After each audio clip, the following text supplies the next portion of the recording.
आकाश बेटा, जरा एसी तो चला देना।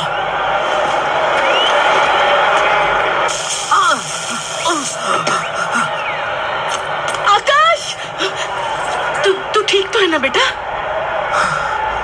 मैं तो ठीक हूँ माँ, लगता है इलेक्ट्रिशियन को बुलाना पड़ेगा।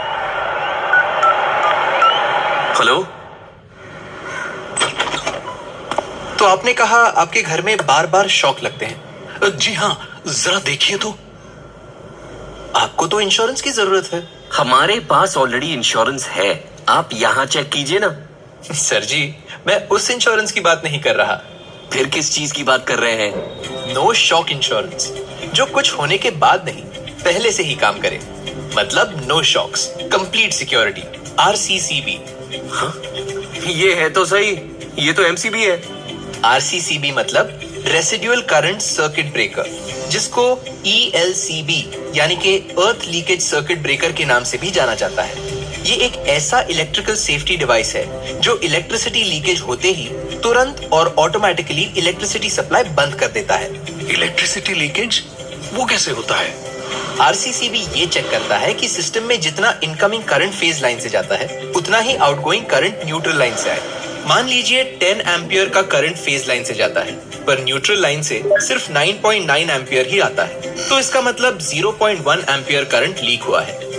अब इसके पहले कि कोई इस लीक हुए करंट के संपर्क में आए, RCCB ऑटोमेटिकली ट्रिप हो जाता है और कोई अनहोनी होने से पहले ही बचा लेता है।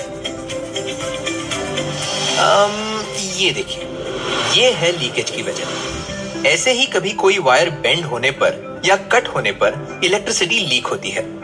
पर ये तो इतनी छोटी सी चीज है जो नजरअंदाज भी तो हो सकती है। बिल्कुल, पर कोई अगर 30 मिली एम्पियर या उससे ज्यादा लीकेज के संपर्क में 1 सेकंड के ऊपर भी रहा, तो उस शॉक की वजह से रेस्पिरेटरी पैरालिसिस, कार्डियक फिब्रिलेशन या कार्डियक अरेस्ट भी हो सकता है।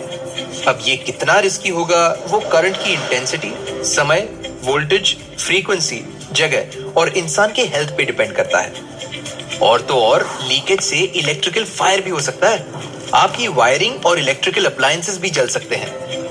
ये तो बहुत सारी चीजों से बचाता है, साथ में बढ़ते हुए बिजली के बिल से भी। मतलब इसे कहते हैं कंप्लीट सिक्योरिटी। बात तो सही है, तो RCCB भी सही होना चाहिए। ये कही ना आपने बात। RCCB लेते वक्त उसकी सेंसिटिविटी का ध्यान रखना जरूरी है।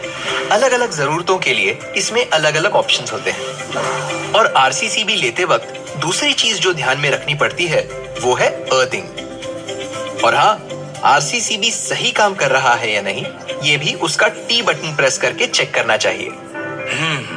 तो नो शॉक इंश्योरेंस करवा दो बाबूजी। नेकी और पूछ पूछ।